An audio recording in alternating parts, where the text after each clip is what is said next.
Once you've decided to do an analysis exercise, there are a few questions that you might be asking. For example, who will do the analysis exercise? Will you do it as a solo organization or as a joint activity?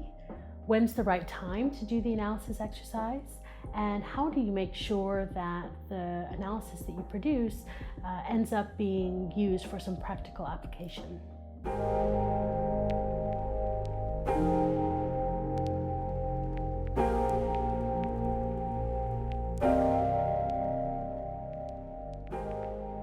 A lot of organizations carry out analysis or assessments by themselves. They do it as a solo organization.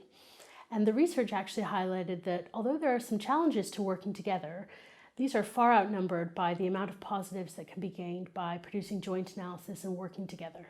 We at GIPS, in our experience, we've seen that data does not go very far if it's owned by one agency. In fact, that itself can create some conflicts and confusion. If you have multiple partners working together on the data, it avoids duplication. First of all, it pools resources, but it also makes the experience of collecting the data a lot richer, and it makes the whole process worth it, because that enables those partners to work together, not just in collecting the data, but in responding using that data. As humanitarians, any kind of analysis that we do of context is going to have a practical application to help improve our response. It's not just an academic exercise. So we need to make decisions with that practical application in mind, decisions about our objective and our scope and how much depth we go into and so on. A city is huge. It's a huge geographical space, and it will be quite expensive and time-consuming to conduct an urban context analysis that covers the entire city. Narrow your context analysis down to those locations where you're going to be doing programming in the context of the broader understanding of, the policy dynamics and the governance structure of the city. So it's narrowing it down to where you want to actually do programming to make it more manageable.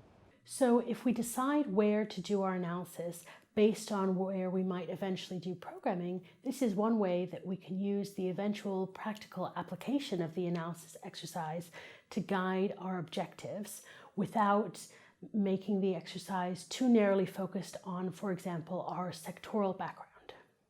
I think one of the important things for me was trying to understand how I can remove my sectoral lenses and be able to look at it more holistically.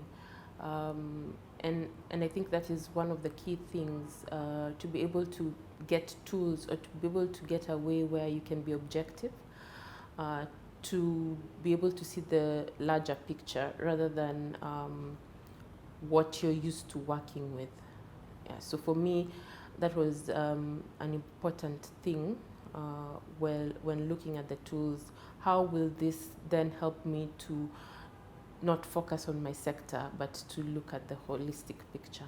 If you're thinking about doing an analysis of context, one of the first things you need to do is set your objectives. Having a clear objective for your analysis from the beginning will help you choose which tool is going to be most appropriate for you, what level of scope and depth you're going to go into, and what resources you might need. How deep do you go in terms of depth of your analysis? I think the key thing there is, what's your main contextual analysis question? What are you trying to understand? And that should guide, how deep you go.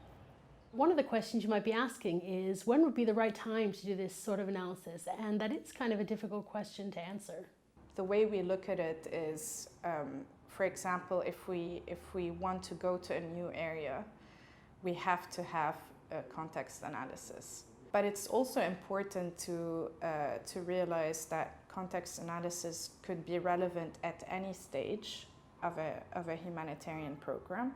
So if, for example, you have a sudden change in context, it becomes really relevant. So if you have an influx of IDPs or refugees coming in, and suddenly you have other problems emerging, I think doing a context analysis would allow you to immediately understand that reality and react to it and be proactive as a humanitarian organization. So when should humanitarian organizations start prioritizing context analysis? That's a very difficult one because humanitarian actors often go in, when there is an onset, crisis. But once the crisis subsides, and we know we're going to remain in this context for a while, then we need to begin, to understand the context better so that we do no harm. So there are some of these critical moments where it could be really useful to have the analysis of context at hand. But really, analysis should be a continuous, ongoing process. And one analysis exercise should just be a kind of point along a larger journey to having this kind of sense of continual analysis. Uptake, or getting your analysis used, is one of the biggest challenges for any analysis exercise. There are a few things you can do to make sure that analysis gets used. One is to make sure findings are clear and actionable. Two would be to involve a range of stakeholders throughout the analysis process, especially those senior decision makers who will be responsible for making use of analysis. And the third is to assign someone so it's clear who's responsible for taking findings forward. The research study that we've produced talks through a range of different issues to do with using these tools, from setting your objectives, figuring out how to adapt the tool that you're going to use for your particular situation, the skills and resources needed, the team composition, doing analysis as one organization or as a group, how to present and share findings even from sensitive information. And so you can take a look at the report to read more about all of these topics.